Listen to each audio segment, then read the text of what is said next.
অন্য দিন আগ থেকে একটা প্রিপারেশন নিতে হয়, একটু ভালো খাইতে হয়, শরীরে কি খেলে শক্তি আসবে, কোন কৌশলে মারতে হবে, কতক্ষণ টিকে থাকা যাবে। আল্লাহ হাবিব সাল্লাল্লাহু আলাইহি ওয়াসাল্লাম যখন দেখতেন রমজানের শেষ দশক, তিনি একটা শক্ত প্রিপারেশন নিতেন। হাদিসে এসেছে সাতটা বিজারাহু আয়েশা বলেন রাসূলুল্লাহ তার লঙ্গি শক্ত করে বাঁধতেন। এরপর তিনি নিজেও 10 দিন জেগে থাকতেন, তার পরিবারের মানুষদেরকে তিনি জাগিয়ে রাখতেন, কাউকে ঘুমাতে দিতেন না, ইবাদত করতেন। আল্লাহ হাবিবের মতো মানুষ যদি লাইলাতুল কদর তালাশ করার জন্য, খোঁজার জন্য, পাওয়ার জন্য, এই অফার কাজে লাগাবার জন্য শেষ দশকে তিনি শক্তিশালী ভূমিকা রাখতেন, তিনি 10 দিন ইবাদত করতেন, তাহলে ত্যাগ হাজির আমাদের শেষ 10 দিন কিভাবে কাটে? অনেকের কাছে রমজান মাস আসলে প্রথম 5 দিন রমজান থাকে আর কি ভাব দেখবেন, ছুটিও একটা বাচ্চাকে 24 ঘন্টা ছুটি থাকে, মেসওয়াক বন্ধ হয় না, জামাতে নামাজ মিস হয় না। এক সপ্তাহ পর রমজান শেষ, মাস আছে কিন্তু তাদের রমজান। আর শেষের 10 দিন শয়তান এমন তালকিন দিয়ে যায়, সবক দিয়ে যায়, শেষের 10 দিন ইবাদত করা যাবে না, ঈদের মার্কেট করতে হবে, ব্যস্ত থাকতে হবে, সব কিছু নিয়ে ব্যস্ত থাকবা। শেষ 10 দিন আমার কিসের ইবাদত? প্রথমে সতর্ক করছি, সাবধান, শয়তানের ধোঁকায় ধোঁকা হওয়া যাবে না। 10 দিন, শেষ 10 দিন আরো বাড়াতে হবে। তুই মাঝখানে শয়তান আমার যেই ধোঁকার সুস্থ দিছিস, এইবার আমি শেষ 10 দিন তওবা করে ফেললাম, তুমি তো দিছি তো দিছি, মেসওয়াক নিছি তো নিছি, সেজদা দিব তো দিব, তুই আম সঠিক বলে দিতে পারবি। কি বলেন, এই ইরাদা করতে হবে রহমাতুল লিল আলামিন স্বয়ং নিজে শেষ 10 দিন ইবাদতে দুইয়াম করাইতে। হাজরিন, আল্লাহর হাবিব সাল্লাল্লাহু আলাইহি ওয়াসাল্লাম রমজানের এই শেষ দশকে আল্লাহ পাক কদরের রাতটা রাসূলুল্লাহকে নির্দিষ্ট করে দিয়েছিলেন, এত তারিখের রাত কদরের রাত। আল্লাহ হাবিব বলেন, আল্লাহ পাক যখন আমাকে জানিয়ে দিলেন, আমি তোমাদেরকে সাহাবীদেরকে বলেন, আমি তোমাদেরকে জানানোর জন্য ঘর থেকে বের হলাম, দেখলাম রাস্তার ভিতর 2 জন মানুষ ঝগড়া করতেছে। আল্লাহ হাবিব বলেন, আমি তাদের ঝগড়া মিটাতে গিয়ে তারিখটা ভুলে গেলাম। আমার ঝগড়া মিটাবার পর আমি এখন তারিখটার মনে আসতেছে না। আল্লাহ পাক কোন রাতের কথা বললেন? 27 বললেন না 25 বললেন না 23 বললেন না 21 বললেন না 29 বললেন, ভুলে গেলাম। আল্লাহ হাবিব বলেন, আল্লাহ পাক হয়তো আমাকে তোমাদের ভালোর জন্য ভুলিয়ে দিয়েছে, যাতে তোমরা এক রাতের জন্য অপেক্ষা না করো, বরং 10টি রাতে আল্লাহর ইবাদতে ওই রাতটা খুঁজে পেয়ে যাও। এই জন্য আল্লাহ আমাকে বুঝাই দিলেন যে তোমরা বেজর রাতগুলোতে তালাশ করতে থাকো, একটা রাত জানিয়ে দিলে তোমরা 2 রাতে শুধু ইবাদত করে ইবাদত করতে। তাহলে হাজরিন বুঝা গেল ঝগড়ার ভিতরে কোনো রহমত নাই, বরং ঝগড়ার ভিতরে গজব। আল্লাহ রাসূল রহমতের বার্তা নিয়ে ঝগড়া মিটাতে গিয়ে রহমত তুলে দিয়েছেন। কাজে আমরা ঝগড়া বিবাদ করব না, ঝগড়া বিবাদ থেকে আমাদেরকে দূরে থাকতে হবে।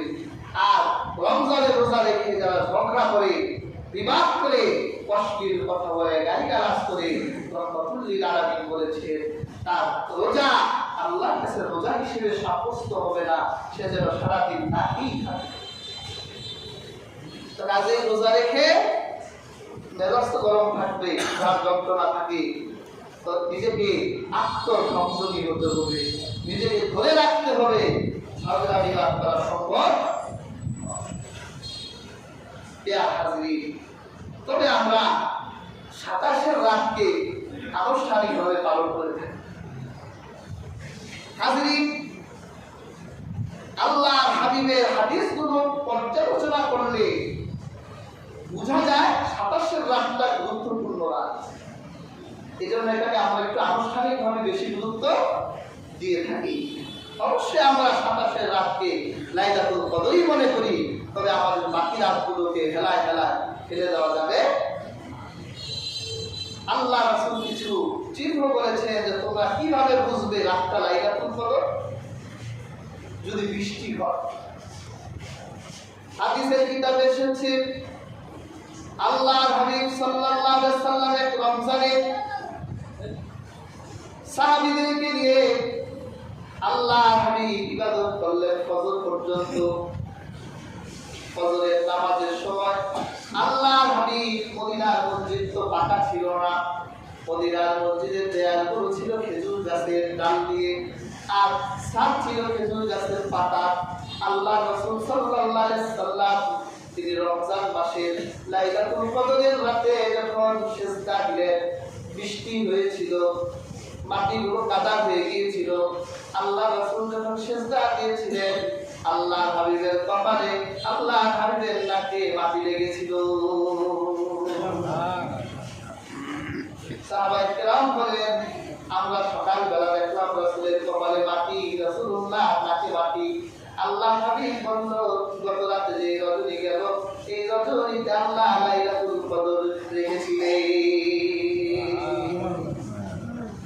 তার মানে লাইলাতুল কদরের একটা চিহ্ন হলো লাইলাতুল কদরের রাতে বৃষ্টি হতে পারে। এটা লাইলাতুল কদর হওয়ার একটা সম্ভাবনা। আল্লাহ হাবিব বলেন, লাইলাতুল কদরের রাতের আকাশের চাঁদের আলোটা মিষ্টি আলো থাকবে। মানুষের কাছে আকাশের দিকে তাকালে তার মনটা ভরে যাবে, ভালো ভালো মনে হবে। কবি না কেন আল্লাহ পাক বলেন, তানাজ্জালুল মালাইকাতু ওয়ার রূহু ফিহা বিইذনি রাব্বিহিম মিন কুল্লি আমরিন সালাম। লাইলাতুল কদরের রাতে আল্লাহ পাক রাশি রাশি ফেরেশতা নাযিল করেন। সুবহানাল্লাহ। লাইলাতুল কদরের রাতে আকাশ থেকে আল্লাহ অসংখ্য গণিত ফেরেশতা এই পৃথিবীতে নামিয়ে দেয়। রাসূলুল্লাহ হাদিসে বলেছে, ফেরেশতারা তোমাদের প্রত্যেকটা জিনিসের সাথে মিশে যায়, ধুলাবালির সাথে মিশে যায়, তোমাদের তসবিহর সাথে মিশে যায়, তোমাদের টুপির সাথে মিশে যায়, তোমাদের দাড়ির সাথে মিশে যায়, তোমাদের ওযুর পানির সাথে মিশে যায়। তোমরা লাইলাতুল কদরে যেখানেই হাত দিলে ফেরেশতাই পাবে। সুবহানাল্লাহ। আল্লাহ পাক বলেন, শুধুমাত্র লাইলাতুল কদরে ফেরেশতাই অবতীর্ণ হয় না, স্বয়ং জিবরীল পৃথিবীতে চলে আসে। সুবহানাল্লাহ। সুবহানাল্লাহ। এই পৃথিবীতে জিবরীলের আসা এখন নিষেধ। আল্লাহ জিবরীলের এই পৃথিবীতে আসা নিষেধ করে দিয়েছে। যেই দিন আমার নবী ইন্তেকাল করেছে, সেই দিন থেকে জিবরীলের এই দুনিয়ায় আসা বন্ধ হয়ে গেছে। জিবরীল এক ফেরেশতা, দুনিয়ার সমস্ত নবীদের কাছে যিনি ওহী নিয়ে যেতেন, দুনিয়ার সমস্ত নবীর কাছে যিনি আল্লাহর বার্তা নিয়ে যেতেন। আমার নূর নবীজির কাছে জিবরীল তার আল্লাহ হাবিবের জীবন দশায় জিবরীল 24,000 বার আমার নবীর কাছে এসেছেন। সুবহানাল্লাহ। কত হাজার বার? 24,000 বার এসেছেন আমার নবীর কাছে জিবরীল। কখনো জিবরীল হযরত দাহিয়া কলবির রূপ নিয়ে এসেছে।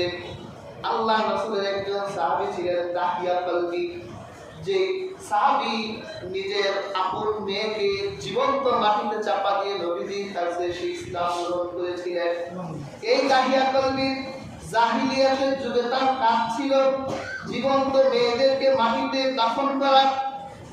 আল্লাহর হাবিবের সংস্পর্শে এসে তার মর্যাদা এত বেড়ে গেল, স্বয়ং জিবরীল তার আকৃতি ধারণ করা জিবরীলের ভালো লাগতো।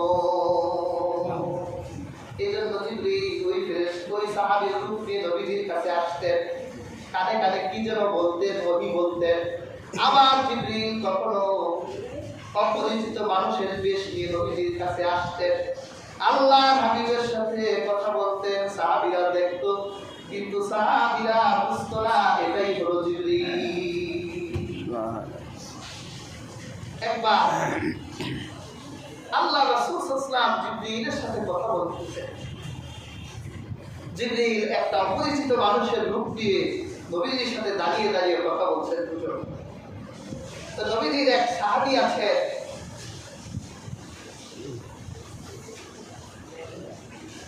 হযরত হারিসা হবে তার নাম, সম্ভবত নোমান ইবনে হারিস সাহাবীর নাম।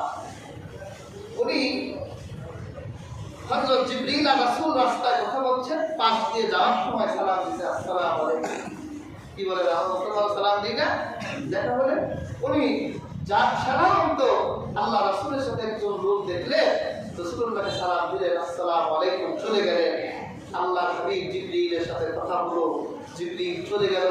নোমান ইবনে হারিসাকে বলল, এই তুমি জানো কাকে সালাম দিয়েছো?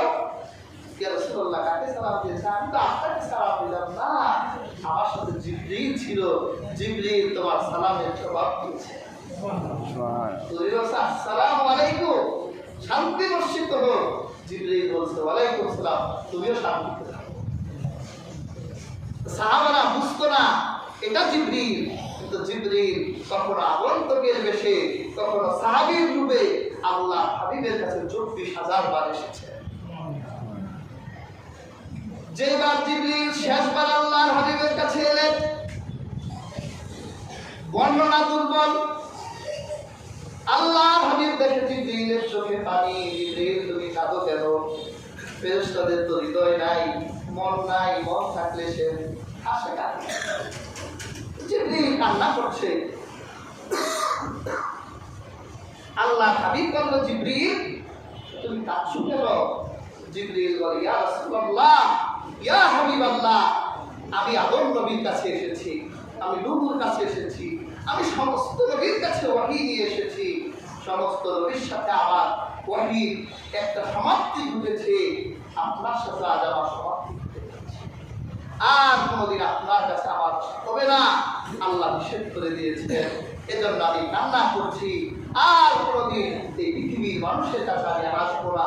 পৃথিবীর দরজা আমি জিবরিলের জন্য আল্লাহ চিরতরে বন্ধ করে দিয়েছেন। কিন্তু আল্লাহ পাক রমজান মাসের লাইলাতুল কদরের রাতে জিবরিলের জন্য আল্লাহ দরজাটা খুলে দেয়।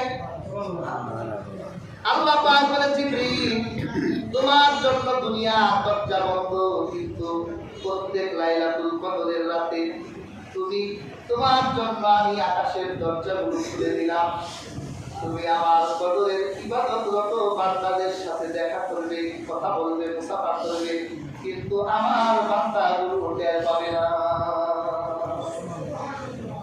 ইয়া হাজির, মুজাদ্দিদ আল-ফিসানি বলেছেন, যদি কোন ব্যক্তির সাথে জিবরিল মুসাফা করে, কোলাকুলি করে, যদি তার সাথে কথা বলে, তাহলে জিবরিলের হাতের সংস্পর্শ পাওয়ার কারণে ওই মানুষটার হৃদয়টা মৃত্যুর আগ পর্যন্ত নরম হয়ে যাবে।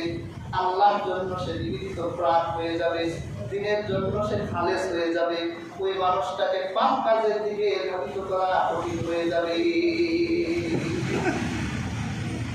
আমরা লাইলাতুল কদরে জিবরিলের সাক্ষাৎ চাই, জন্য দোয়া করব আল্লাহর কাছে বেশি বেশি।